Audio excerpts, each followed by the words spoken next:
L'essentiel de l'actualité avec Lionel Durel. Bonjour à tous, nous sommes le jeudi 14 mars 2019. Voici les infos de 13h avec la rédaction de 24matin.fr. Une nappe d'hydrocarbures se dirige aujourd'hui vers les côtes françaises après le naufrage du navire italien Grande Américain qui a sombré au large de La Rochelle avec des matières dangereuses et 2200 tonnes de fioul lourd dans ses soutes, ont annoncé les autorités. La préfecture maritime a indiqué avoir repéré une nappe d'hydrocarbures, une nappe qui s'étend sur une dizaine de kilomètres de long et 1 kilomètre de large à plus de 200 km des côtes.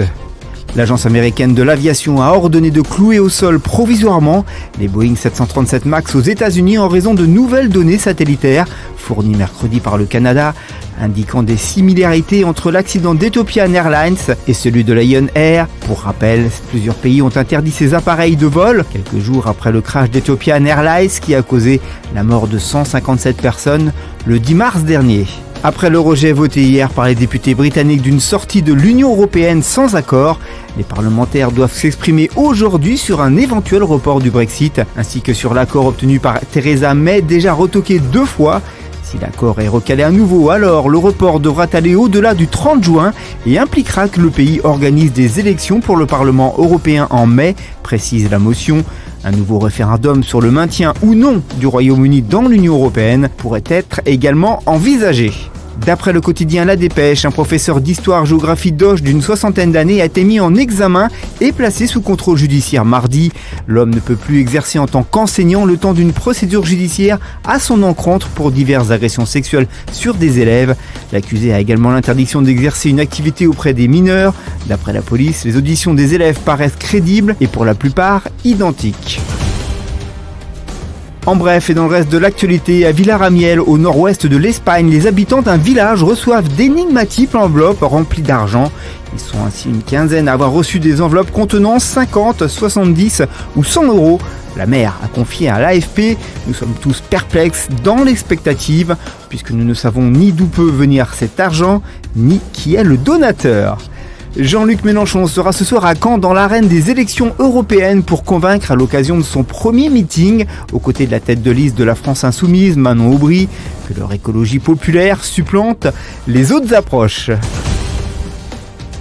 En sport, après la défaite 5-1 de l'OL face au Barça, Christophe Dugarry était particulièrement remonté après la décision du corps arbitral d'accorder un pénalty pour une faute peu évidente sur Luis Suarez.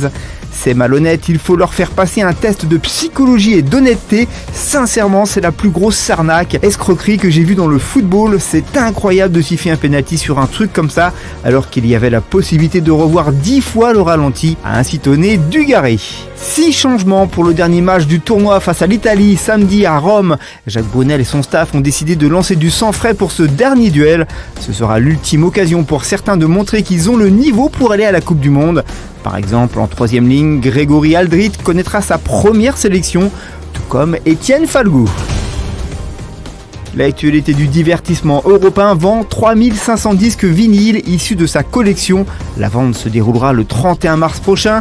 Elle est organisée par Art Richelieu et se déroulera à Drouot à Paris. Les passionnés de vinyle pourront s'offrir un ou plusieurs disques que la station n'utilise plus en raison de l'évolution technologique. La collection de 331 lots sera répartie en 19 catégories. On conclut ce journal avec votre météo de vendredi matin. Le temps restera souvent nuageux sur la moitié nord, mais avec moins de vent comparé à la veille. Des pluies faibles à modérées continueront de se déclencher entre les régions du nord-est et du centre-est. L'après-midi, les nuages resteront nombreux avec des pluies intermittentes sur le nord-est. Toujours à l'écart, le soleil se maintiendra sur le sud-est, mais avec du vent qui faiblira rapidement. Côté température, vendredi matin, il fera de 6 à Toulouse, à 10 pour Cherbourg, Paris et Nice, 7 à Strasbourg, 9 à Lille, Orléans et Biarritz. Merci d'avoir suivi ce Flash Info. La suite des informations, elle continue sur 24matin.fr et sur les réseaux sociaux. Bon après-midi à tous, à vendredi 13h pour un tout nouveau journal.